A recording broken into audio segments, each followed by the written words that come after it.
মা তাহলে আজকে কিছু বানাচ্ছ কি স্পেশাল? আজকে আমি বানাবো সর্দি কাশি, যেহেতু এখন ঠান্ডা মৌসুম তো আমি একটা মশলা চা করে বানাবো। মশলা চা? হ্যাঁ, যেটা সর্দি কাশির জন্য খুব উপকার। বাবা, তাহলে তো এটা অনেকের উপকার হবে। হ্যাঁ, চলো তাহলে দেখাও।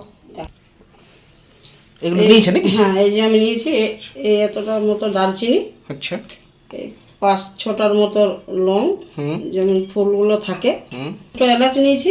2 এলাচ? হ্যাঁ। আচ্ছা, এই গোলমরিচ, গোলমরিচ, আদা, আদা, তুলসী পাতা। এটা তুলসী পাতা? হ্যাঁ, তুলসী পাতা। আচ্ছা, 5-7টার মতো। হ্যাঁ। আর এইটা নিয়েছি আমি তেজপাতা। তেজপাতা? হ্যাঁ। আচ্ছা, আর এটা কি বলে, লং এলাচ নাকি? এটা লং, এটা লং, এটা এলাচ, এটা গোলমরিচ, এটা দারচিনি। দারচিনি, আচ্ছা ঠিক আছে। চলো তাহলে এবার গ্যাসটা তো জ্বালালে নাকি? হ্যাঁ, এখানে আমি জল দেবো। প্লেন জল না? হ্যাঁ, প্লেন জল। এই যে এই গ্লাসে 2 গ্লাস দেবো। যে অনুপাতে খাবে নাকি? হ্যাঁ, যে অনুপাতে, মানে একটু ফুটবে বেশি করে তো এইটা হাফ হয়ে যাবে। আচ্ছা, এটা তৈরি হওয়ার সময় মানে যতটা পরিমাণ দেবে তার হাফ হয়ে যাবে। এই যে 1 গ্লাস দিলাম, এই 1 গ্লাস, 2 গ্লাস, মানে রেডি হবে তোমার 1 গ্লাস। 1 গ্লাসে। ওকে, বুঝতে পেরেছি। তো বন্ধুরা, পরিমাণটা বুঝতে পারলেন। অ্যাকচুয়ালি যে গ্লাস বানাবেন তার ডবল কিন্তু জল দিতে হবে নাকি মা? হ্যাঁ, ঠিক আছে। এরপর কি দেবে? এরপরে আমি এক এক করে একটু গরম হোক। আচ্ছা, আমি একটু জলটা গোলকিটা একটু গুঁড়ো করি। আচ্ছা, লংটাও নিয়ে নিলাম, এটা যে এলাচটা, ওগুলো সব, আদাটা, এইগুলো একটু আমি থেতো করে নেব। থেতো করবে না?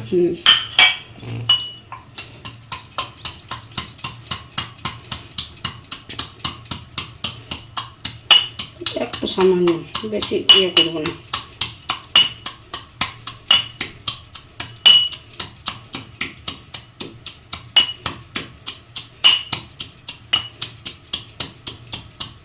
হয়ে গেছে। এইভাবে পুরোপুরি করা যাবে না, হালকা হালকা নয়, থেতো। এটা তো ফুটবে। চলো, তোমার জলটা অনেক গরম হয়ে এসেছে। জলটা গরম হয়ে গেছে, এক এক করে আমি ছেড়ে দেবো এগুলো। এবার এক এক করে এগুলো সব ছেড়ে দেবে নাকি? দাও। তেজপাতাটা একটু ছিঁড়ে নিচ্ছি, দারচিনিটা একটু টুকরো করে নেব, তুলসী পাতাটা,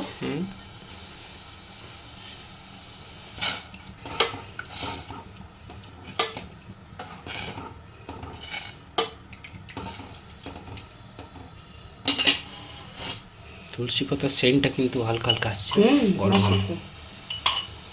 এগুলো আমাদের মারা করে খাওয়াতো ছোটবেলা, সর্দি কাশি হতো। তো আগেকার সময় কোথায় এত ডাক্তার ছিল? তখন তো সব এই ন্যাচারাল জিনিস দিয়ে হতো। বাসক পাতা, তারপরে তোমার গাঁদাল পাতা, কানকুনি পাতা, আর সবসময় কি তুলসী পাতা, একটু একটু হলেই তো ডাক্তারের কাছে গেলে অনেকগুলো ওষুধ দিয়ে দেয়, বাচ্চারা খেতেও চাই না। বেশি তো ওষুধ খাওয়াটাও ঠিক জিনিস নয় না। এই যে আমি এরপরে এটা দিয়ে দেবো। আচ্ছা, যেগুলো পেস্ট করলাম, পেস্ট মানে থেতো করলাম। এরপরে এটা একটু সময় নিয়ে ফুটাতে হবে। তো হাফ হয়ে যাবে, যে জলটা দিলে সেটা পুরো সময় একটু করে নাড়তে হবে। এইভাবে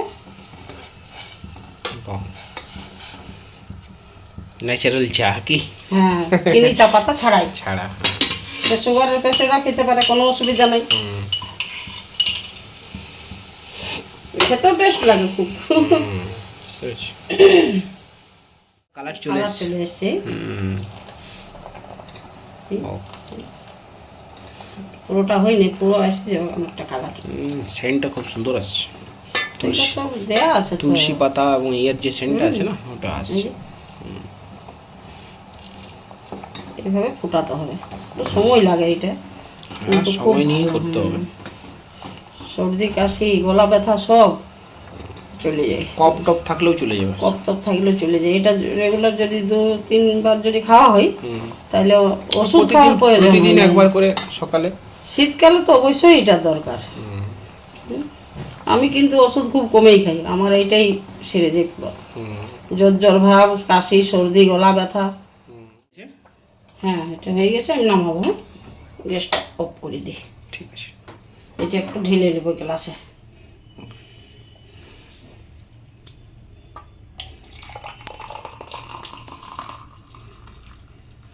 এই যে বললাম না, 2 গ্লাসটা 1 গ্লাস হবে।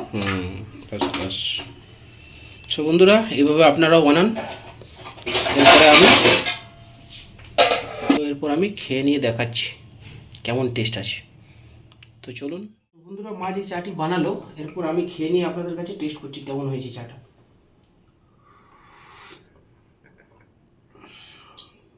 টেস্ট ভালো আছে, বাট শরীরের পক্ষে খুব ভালো এটা।